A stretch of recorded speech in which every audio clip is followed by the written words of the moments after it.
안녕하세요. 성경에 이런 말이 나오죠. 주 예수를 한결같이 사랑하는 자에게 은혜가 베풀어진다. 사도 바울 선생님이 하신 말씀 같아요. 근데 사람이 한결같다는 게 쉽지가 않습니다. 우리는 일희일비하죠. 어떤 일이 생기면 그냥 걱정에 아주 그냥 깊이 빠져서 우울해지다가 또 좋은 일이 생기면 언제 그랬냐는 듯이 또 교만해지는 것이 우리들입니다. 그래서 그러나 우리가 이런 외적인 사건에 영향을 받지 않고 참 한결같이 우리가 선을 행한다는 것은 참 쉬운 일이 아닙니다. 이를 위해서 성경 묵상이 참 도움이 되는 것 같아요. 매일 성경 묵상을 하다 보면 좋은 일이 생겨도 교만해지지 않을 수가 있고, 또 좋지 않은 일이 생겨도 우울해지지 않고, 또 사도 바울처럼 그 성경 묵상을 통해서 주어지는 은혜에 힘입어서 가난에도 처할 수가 있고, 부에도 처할 수가 있고, 또 기쁜 시간에도 처할 수가 있고, 우울한 시간에도 흔들리지 않고 처할 수가 있게 되는 것 같습니다. 그래서 성경 묵상을 이제 많이 강조를 했죠. 그래서 우리가 성경 묵상은 우리가 꼭 이걸 알아야 됩니다. 성령님의 임재 속에서 성경을 묵상할 때 우리가 참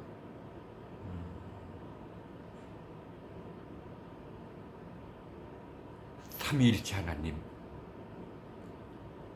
성령의 임재 속에서 성경을 묵상할 때 또 예수 그리스도 부활하신 분의 사랑에 대해서 눈을 뜨게 될 뿐만 아니라 성부 하나님의 그런 신비 앞에서도 우리가 겸손하게 순종할 수가 있게 되는 것 같아요.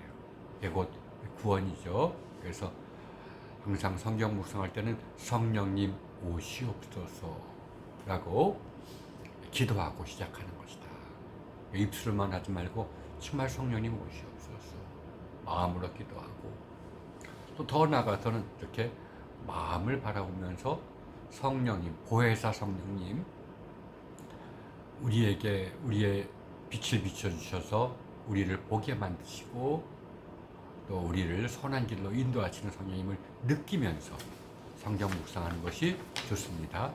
그런 다음에는 우리가 독서, 성경을 읽는 법, 그리고 묵상하는 법, 그리고 소위 기도, 그리고 기도가 다 끝나면 이제 하나님이 나를 정화시켜 주기를 온전히, 그래서 하나님의 크신 사랑에 눈뜨게 되기를 기다리는, 우리가 어려운 말로는 관상이라고 그러죠. 이렇게 하는 순서를 꼭 기억해 주시기를 바랍니다. 그래서 제가 이제부터 이제 시간마다 할 때마다 오늘은 이제 성령님 오시옵소서라고 기도할 때 성령님에 대해서 말씀드리고, 또 우리가 다음에 할 때는 독서, 그 다음에는 묵상 또는 기도, 그리고는 관상에 대해서 한번 여러분과 한번 생각을 나눠볼 때 참 하나님이 도와주시기를 바랍니다. 그래서 오늘은 우리가 성경도 성령의 감동을 받은 분들이 쓰신 것이고, 또 이것이 우리에게 살아있는 말씀으로 다가오기 위해서는 성령님의 임재 속에서 이루어져야 되는데, 그럴 때 성령님이라는 분은 도무지 누군가, 우리가 성령님 하도 말은 많이 했지만 과연 그분은 어떠한 분을 가리키고 또 어떠한 일을 하시는지 우리가 좀 더 성경에 비추어 봐서 바른 지식을 가지고자 합니다. 그 성경의 성경의 원어는 히브리어죠. 그 히브리어는 루아흐라는 말입니다. 루아흐는 이제 문자적으로는 바람 또는 숨, 호흡 또는 생기 등을 가리킵니다. 그러나 내용적으로는 사실은 성령님은 루아흐라는 것은 보이지는 않습니다. 예수님도 그렇죠. 성령으로 난 사람도 이와 같다. 바람이 어디서부터 오는지 모르더라. 때도 그 바람의 영향을 받은 사람은 그걸 느끼는 이런 비유를 쓰기도 했죠. 그래서 바람처럼 우리가 잡을 수도 없고 또 보이지도 않지만 그러나 피조물들에게 생기, 생명의 기운을 불어넣어주는 이런 하나님의 힘을 뜻합니다. 그러나 성경이 증언하는 성령의 활동 영역은 너무나 다양하고 광범위합니다. 창조도 하나님의 영에 의해서 이루어진 것이라고 성경은 고백하죠. 그리고 새 창조, 하나님의 심판을 통해서 만물을 새롭게 창조하시는 것도 성령님에 의해서 이루어진다고 얘기를 하고, 또 역사 속에서 하나님의 섭리가 나타나는 것도 성령님에 의해서 이루어진다고 얘기를 합니다. 창조에서 새 창조까지 성령님이 관여하지 않는 영역은 없는 것처럼 보입니다. 또 성령님은 또 예언과 또 치유와 같이 초자연적인 기적을 일으키는 능력을 가리키기도 하지만, 또 때로는 죄로부터 하나님에게 돌아서는, 이게 바로 회개죠. 메타노이아. 회개라는 것은 사실 내가 잘못했습니다 뉘우치는 것에 그치지 않고 죄로부터 돌아서서 하나님께로 돌아서는 전 과정을 이끄는 말입니다. 이런 회개의 전 과정을 주관하시는 분이 보혜사, 성령님의 또 다른 이름이죠. 보혜사로 이렇게 성령님을 묘사하기도 합니다. 사실 성경에서 성령은 하나님의 영, 또는 여호와의 영, 또는 지혜의 영, 또는 그리스도의 영, 진리의 영 등의 다양한 이름을 가지고 나타납니다. 그러나 이와 같이 다양한 성령 체험의 근간이 사실은 예언자들에게 나타난 소명 체험, 하나님이 예언자들을 당신의 종으로 부르실 때 나타나는 체험을 우리가 소명 체험이라고 그러는데, 이런 예언자들에게 나타난 소명 체험이 사실은 성경이 증언하는 모든 다양한 성령에 대한 증언의 근간이 됩니다. 근데 이러한 체험을 우리가 예언자들에게 나타나는 소명 체험을 감안하면 사실은 엑스타시란 말 많이 들어보셨죠? 엑스타시 속에서 하나님의 계시에 눈뜨게 하는 것을 성령의 근본적인 사역으로 간주할 수가 있습니다. 엑스타시, 이 말은 그리스 말입니다. 원래 인간의 영이 그 어떤 힘에 사로잡혀서 자기 자신을 넘어서게 되는 것을 엑스타시스라고 말합니다.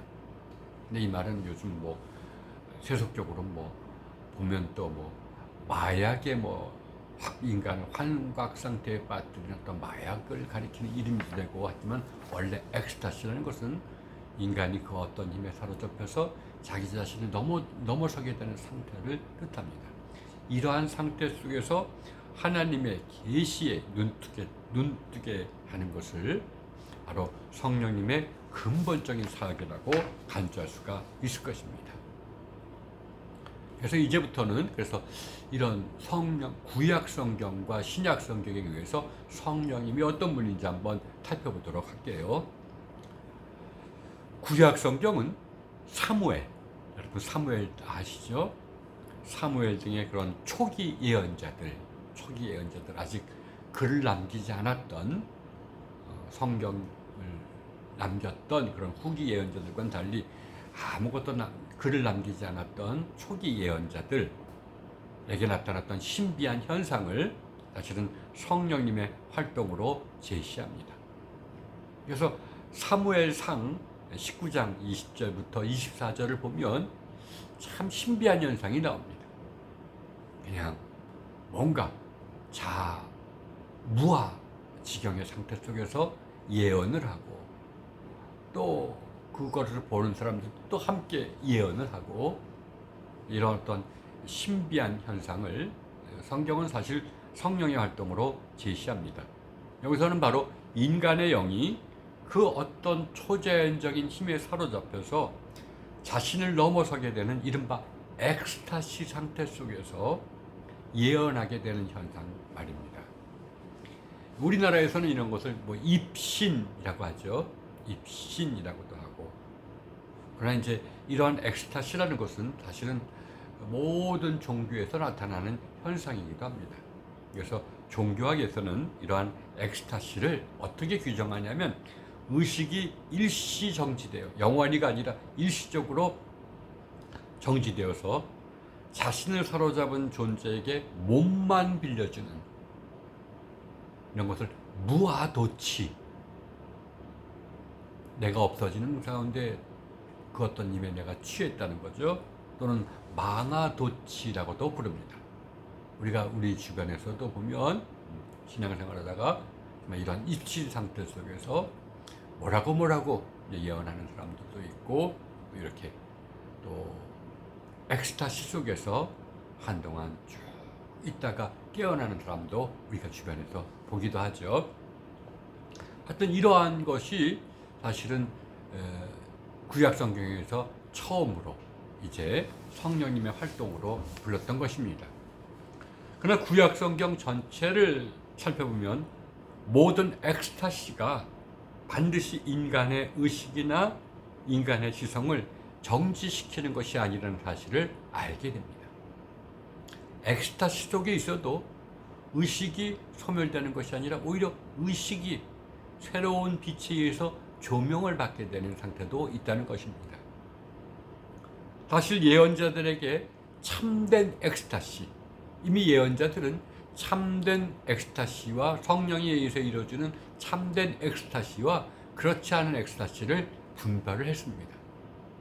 현대신학자들도 틸리 같은 사람도 바로 이것에 의지해서 참된 종교의 본질은 또 성령의 활동의 본질은 엑스타시인데, 그러나 참된 엑스타시와 그렇지 않은 엑스타시를 분별해야 된다, 이거 주장합니다. 그래서 그런 예언자들에게 참된 엑스타시는 의식이 소멸되는 무아 상태가 아니라, 의식이 소멸되는 무아 상태는 사실은 분별의 대상입니다. 물론 그는 악한 영에 의한 것이라고 단정짓는 있는 것, 그는 분별을 해봐야 됩니다. 나무는 열매를 보아서 알듯이 그는 분별을 해봐야 됩니다. 그는 무아 상태가 아니라 인간의 마음이 하나님의 말씀을 들을 수 있도록 인간을 죄의 권세로부터 해방시키는 사건, 이걸 우리가 참된 엑스타시라고 했습니다.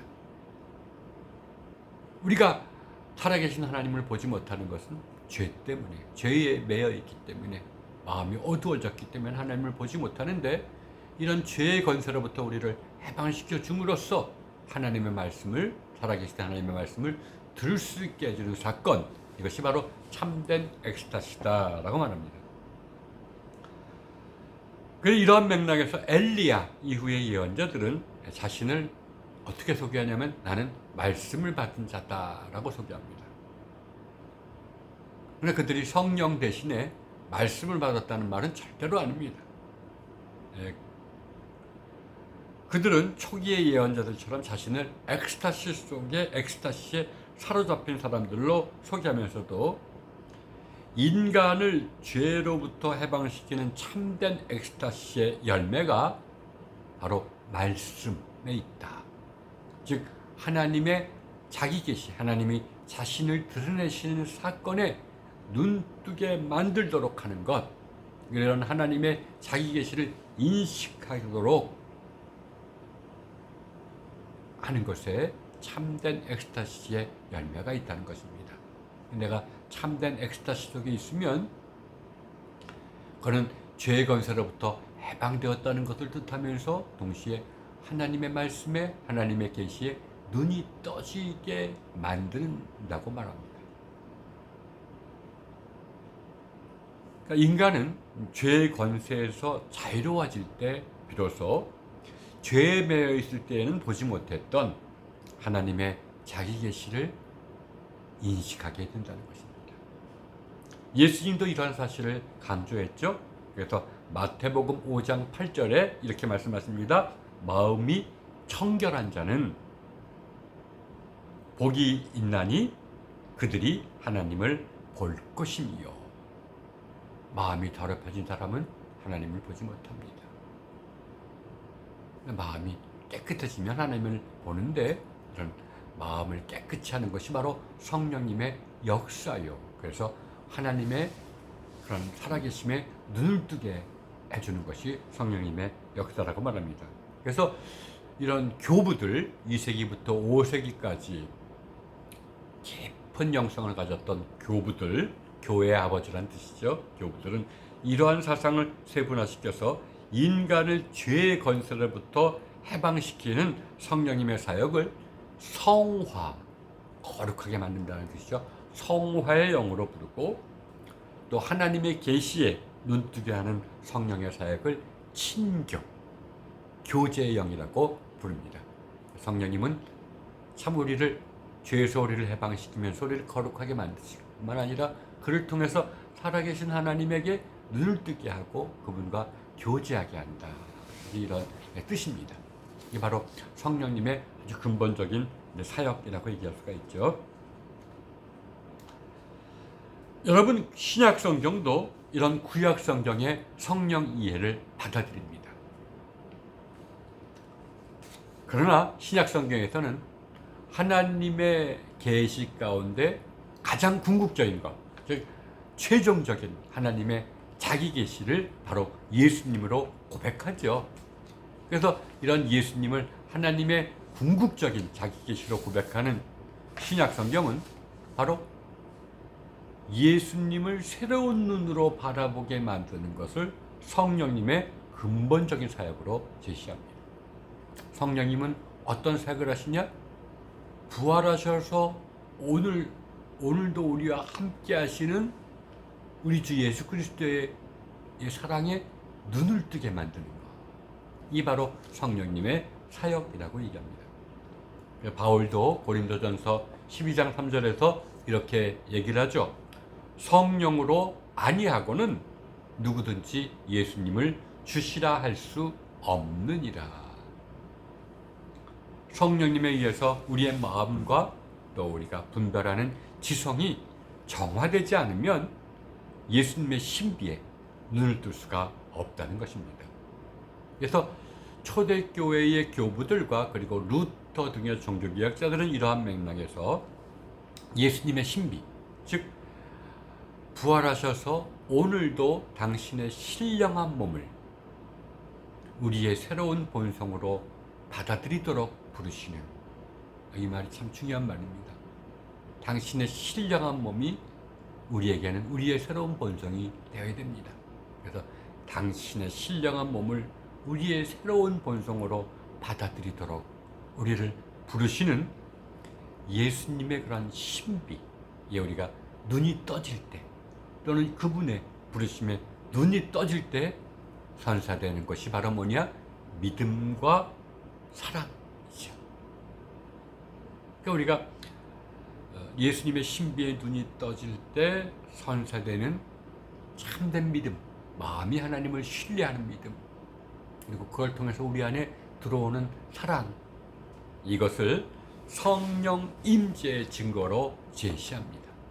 성령님은 바람처럼 우리가 잡을 수도 없고 보이지도 못하지만, 그러나 우리 안에서 우리를 참 자유케 하면서 우리를 하나님의 사랑에 눈을 뜨게 하시는데, 그럴 때 우리에게 나타나는 것이 바로 믿음과 사랑이다. 그래서 믿음과 사랑은 성령님의 임재 가운데 있다는 명백한 증거다라고 얘기를 합니다. 참된 믿음. 그래서 참된 내게 믿음이 있는 것도 내가 느끼지 못할 수가 있습니다. 그런데 머리가 아니라 내 마음이 하나님을 신뢰하는 거기 때문에, 그래서 루터 같은 경우에는 우리에게 참된 믿음이 있을 때 뭐가 주어지느냐? 통회의 눈물을 흘린다. 통회의 눈물을 흘린다는 것은 자기의 실상을 바라보며 애통하는 것뿐만 아니라 뭔가 감사한 것을 내포하고 있습니다. 통회의 눈물, 그리고 사랑으로 충만해진 마음, 이것이 바로 성령 임재의 증거라고 얘기를 하고 있습니다. 우리가 요약해보면 성령님은 어떤 분이야? 우리를 죄의 권세로부터 해방시키시는 분이에요.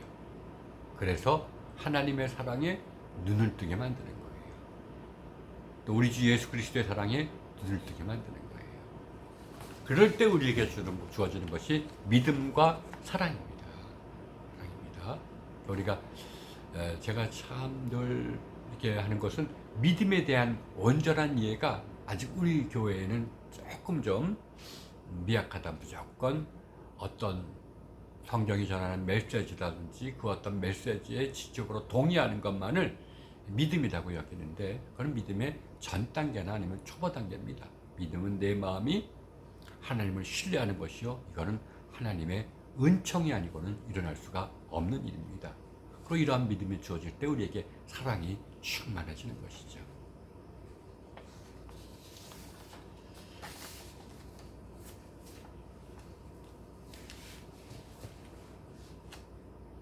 그러나 이제 우리가 성령의 임재 속에서는 때로는 여러 가지 다양한 체험들이, 신비한 체험들이 나타나기도 합니다. 그러나 성경은 다음과 같이 권면합니다. 영을 다 믿지 말고 오직 영들이 하나님께 속하였나 분별하라. 요한일서 4장 1절 말씀이죠. 분별하라는 것입니다. 특히 기적이라든지 어떤 초자연적인 것처럼 보이는 어떤 특별한 현상에 끌려서 보지 말고, 예수님께서 말씀하실 때 열매를 보아 나무를 알듯이 그것을 분별할 줄 아는 그러한 지혜를 가지라고 말합니다. 그러면 성령의 임재 가운데 있다는 것을 입증하는 성령의 열매 혹은 성령의 증거는 무엇입니까? 통회의 눈물 속에서 우리에게 주어지는 믿음과 사랑은 분명 성령님의 임재 가운데서 성자 하나님, 곧 우리 주 예수 그리스도의 사랑에 눈을 뜨게 될 때 나타나는 현상입니다.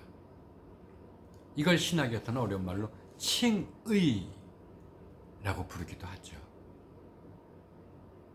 이거는 이제 하나님과 우리 주 예수 그리스도가 교제하기 시작했다라는 시점입니다.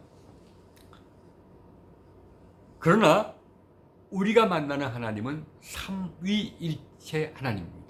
성령님의 임재 속에서 성자 예수 그리스도의 사랑에 눈을 뜰 뿐만 아니라 또 더 나아가서 성부 하나님의 그런 헤아릴 수 없는 신비 앞에 서게 되는 것이 온전한 구원의 여정입니다. 이러한 것을 우리가 염두에 두면, 삼위일체 하나님의 사역을 염두에 둔다면 성령의 임재 속에서 궁극적으로 주어지는 것은 바로 겸손입니다. 겸손입니다. 사랑보다 더 깊은 단계가, 믿음보다 더 깊은 단계가 겸손입니다.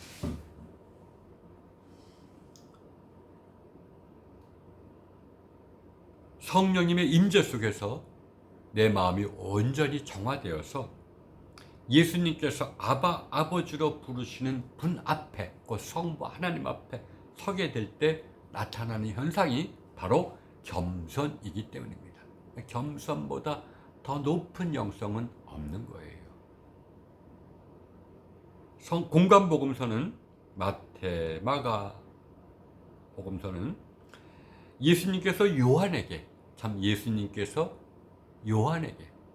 세례 받으시는 장면을 기술하면서 지혜와 권능이 아니라 낮아지고 비우는 겸손이 메시아의 자격임을 시사합니다. 메시아는 권능, 힘을 갖고 뭐든지 아는 분이 아니라 낮아지고 비우는 이 겸손이 메시아의 자격임을 얘기를 해주고 있습니다. 또 고린도 교회의 영분별의 기준을 사랑으로 제시했던 바울도 빌립보서 2장 5절부터 8절까지 이렇게 얘기합니다. 너희 안에 이 마음을 품으라. 곧 예수 그리스도의 마음이니 그는 근본 하나님의 본체시나 하나님과 동등됨을 취할 것을 여기지 아니하시고 오히려 자기를 비워 종의 형체를 가져 사람들과 같이 되었고 사람의 모양으로 나타나셨음에 자기를 낮추시고 죽기까지 복종하셨더니 곧 십자가에 죽으십니다. 겸손이 참 그런 거죠. 예수님도 늘 나는 온유하고 겸손하니 늘 하나님 아버지 앞에 서 있는 자신의 모습을 바라보면서 늘 겸손을 잃지 않으셨던 분이죠. 또 영성 사상가 머레이, 이분은 이제 19세기 또 20세기 초에 살았던 어떤 참 선교사로서 참 깊은 영성을 가진 분으로서 우리나라에도 많은 아주 주옥과 같은 책들을 남겨놓으신 분입니다. 머레이라는 사람은 겸손에 대한 성경의 관점을 요약하면서 이렇게 말합니다. 참된 겸손이란 하나님이 비추어 주시는 빛 안에서, 빛 앞에서 우리가 아무것도 아님을 보았을 때 오는 것이며, 자신을 내려놓고 하나님이 나의 전부가 되도록 할 때 생겨나는 것이다. 겸손은 내가 아무것도 아니구나, 나를 다 내려놓고 하나님께서 내 안에서 사시도록 비워주는 것이 겸손이라는 것입니다. 이게 우리가 도달해야 될 궁극적인 영성이요 성령 임재의 어떤 가장 깊은 단계에서 나타나는 증거라고 얘기할 수가 있습니다. 사실 죄의 뿌리를 성경은 교만으로 보죠. 그리고 이런 관점을 염두에 두면 겸손이야말로, 겸손을 구원의 완성으로 이해하는 것은 필연적인 것처럼 보입니다. 그러나 하나님 앞에서 겸손한 자는 다른 피조물 앞에서도 겸손을 잃지 않는 법입니다. 다른 사람 앞에서 무례하면서 교만하면서 하나님 앞에서 겸손할 수는 없는 법입니다. 이러한 맥락에서 앞에서 얘기했던 머레이는 이렇게 말합니다. 하나님 앞에서 스스로를 낮추었다고 생각하기는 쉽다. 그러나 하나님 앞에서 스스로를 낮춘 사람은 사람들을 향한 겸손으로 그것을 입증해야 된다라고 말합니다. 제가 오랫동안 수도 생활하신 분들을 몇 분 만나봤는데 한결같은 특징이 바로 이러한 겸손입니다. 물론 안 그런 분도 있겠죠. 깊은 덕을 쌓은 분도, 성격이 불같은 분도 필요로 하고 있을 겁니다. 그러나 이제 보면 참 말로 할 수 없이 겸손함이라는 것을 제가 느낀 적도 있습니다. 그래서 우리가 믿음과 사랑이 성령 임재의 명백한 증거지만 그보다 더 깊은 증거가 바로 뭐냐? 겸손이다. 왜? 성령님은 우리를 하나님의 사랑에 눈을 뜨게 하는데 그 성자 예수 그리스도의 사랑뿐만 아니라 성부 하나님의 참 깊으신 신비, 이 눈을 뜨게 한다. 그럴 때 생겨나는 것이 겸손이고, 이것을 교부들은 다른 말로 순종이라고 말합니다. 사실 겸손이라는 것이 내가 아무것도 아니요, 하나님이 나의 전부라는 것을 뼛속 깊이 자각하는 사람은 다른 것 생각하지 않습니다. 오직 그분만을 따릅니다. 그분만을 순종합니다. 그래서 순종이란 겸손의 또 다른 이름이지 별개의 것은 아닙니다. 이러한 맥락에서 그 5세기, 6세기인가요? 6세기 정도에 살았던 교황, 수도자로서 교황이 된 분이죠. 그리고 그 당시에 중세의 그런 기독교인들의 사랑과 취향을 한몸에 받았던 그러한 교황분이 그레고리오 1세라는 분인데, 이분이 이런 유명한 명언을 남겼습니다. 회개 없는 눈물을 경계하라. 그리고 순정 없는 눈물을 경계하라. 회개라는 것은 여러분 성령님의 임재 속에서 이루어지는 것입니다. 우리의 마음을 정화시키는 성령님의 임재 속에 우리가 머무를 때 나타나는 것이 회개입니다. 내가 죄인임을 자각하고 내가 죄로부터 하나님께로 돌아서려고 하는 것, 이것이 회개죠. 회개는 성령님의 사역입니다. 그러나 이런 성령님의 임재 속에서 일어날 때 일어나는 것이 회개인데, 그러나 눈물 없는 회개, 그러니까 진보 없는 회개. 눈물은 언제 주어집니까? 주님의 사랑에 눈을 뜨게 될 때 주어지는 것입니다. 그러니까 회개 속에서 내게 주님의 사랑에 눈을 뜨게 되기를 기다리면서 그 성령의 임재 속에서 계속 머무는 것이 중요하다는 것입니다. 잠깐 뉘우치고 또 다른 일 하는 것이 아니라 계속 성령님의 임재 속에 머무르는 겁니다. 그리고는 말하죠. 순정 없는 눈물을 경계하라. 그러니까 통해의 눈물 속에서 참 사랑이 주었다고 다 된 게 아니라는 겁니다. 아직 우리의 마음은 더 정화되어야 돼. 성령님에 의해서. 그래서 성령님의 임재 속에서 더 머물러라. 언제, 뭐 할 때까지?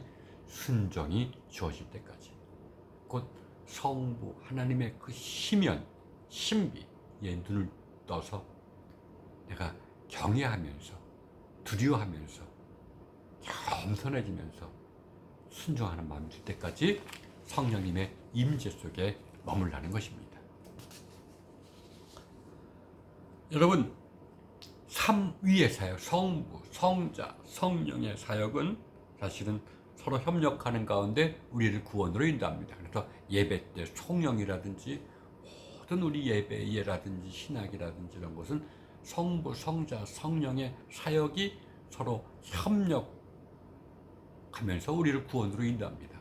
우리를 구원으로 인도하는 분은 성자만도 아니고 성령만도 아니고 성반도 아니고 이 삼위의 사역이 협력하면서 우리를 구원으로 인도한다고 합니다. 그러니까 우리들이 너무 어려워, 그냥 하나님 한 분이 나를 구원했다고 그렇게 자꾸만 생각하려는 경향이 있는데, 그러나 그렇게 어려워할 것도 아닙니다. 그래서 여러분이 삼위의 사역은 늘 아까 그레고리오 1세가 얘기했듯이 이것만 생각하시면 됩니다. 회개 없는 눈물을, 그리고 순종 없는 눈물을 경계하라. 이게 바로 성령님의 임재 속에서 점차 하나님의 사랑에 눈을 뜨고 또 마음이 더 정화되면서 하나님의 신비에, 성부 하나님의 신비에 눈을 뜨게 될 때 우리가 나타나는 것이 겸손과 순종이라고 얘기할 수가 있죠. 그럼에도 불구하고 삼위의 사역에 의해서 우리가 구원으로 인도함을 받는데, 그럼에도 불구하고 구원은 실존적으로는 성령님에 의해서 시작되고 성령님에 의해서 완성된다고 말할 수가 있습니다. 구원의 실상에 눈을 뜨게 해주시는 분도 성령님이요, 또 구원의 완성인 성부 하나님 앞에 서게 하는 분도 성령님이기 때문입니다. 따라서 마음이 온전하게 정화될 때까지, 내가 통에 눈물을 흘렸다고, 내게 믿음과 사랑이 주어졌다고, 이제 내가 내 마음이 온전히 깨끗해졌다고 생각하지 말고, 마음이 온전하게 정화될 때까지 성령님의 임재 속에서 회개의 길을 걸어가는 것이 기독교인의 삶입니다.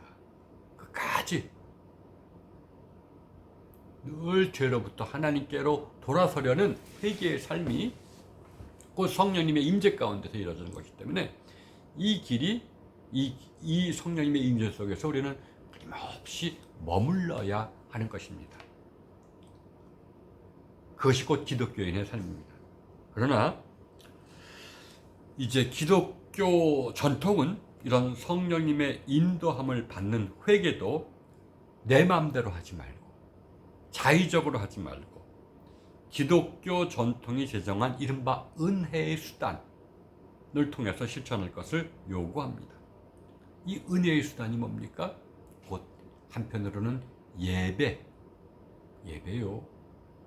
그리고 예배를 위한 기도와 그리고 자비의 실천입니다. 그러나 우리가 기독교 전통에서 기도는 항상 성경 묵상에서부터 나오는 기도였습니다. 그러니까 우리가 한편으로는 성경 묵상이 성령님의 임재 속에 거하면서 얘기하는 길이라는 것이고, 또 다른 한편으로는 자비를 실천하는 것, 이것도 은혜의 수단이고, 또 이 둘이 어느 정도 깊어졌을 때 더 깊은 은혜의 수단인 예배에 참여하라는 것입니다. 물론 성령님은 은혜의 수단 밖에서도 주어질 수가 있습니다. 예배 밖에서도, 기도와 선행 바깥에서도 주어질 수가 있죠. 성령의 자유를 우리가 속박할 수는 없기 때문입니다. 그러나 은혜의 수단을 경시하는 것은 또 다른 교만이 될 수가 있습니다. 내가 몰랐을 때는 그런데요.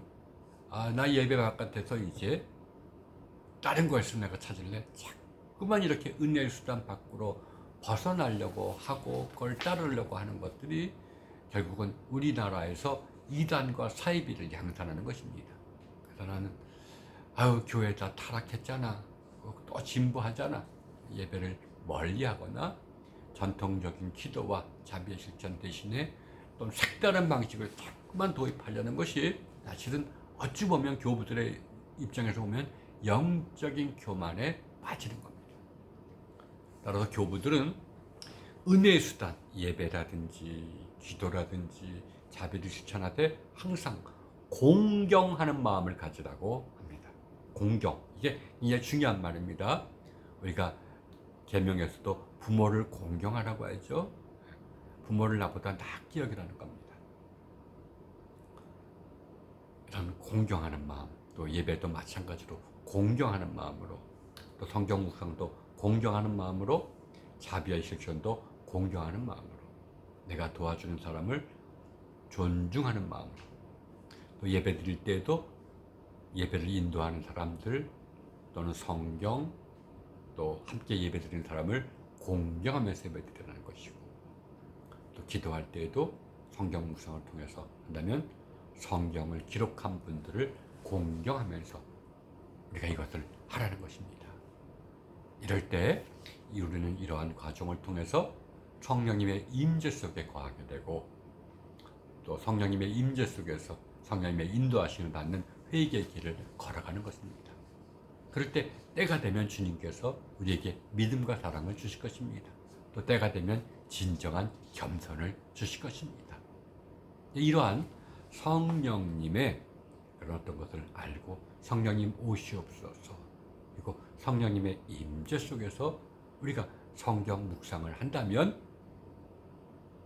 이 시간은 참 우리에게 참 귀한 시간이 될 것입니다.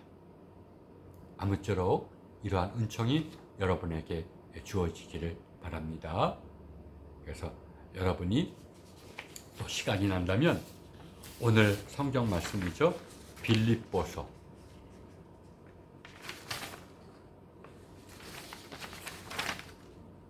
2장 5절부터 8절, 빌립보서 2장 5절부터 8절까지를 성령님을 오십사 청원하는 기도를 드린 다음에 읽고 묵상하고 기도하고 또 관상까지 한번 해보시면 더할 나위 없이 좋을 것입니다. 자, 오늘 감사드리고 여러분 건강하시기를 바랍니다. 안녕히 계십시오.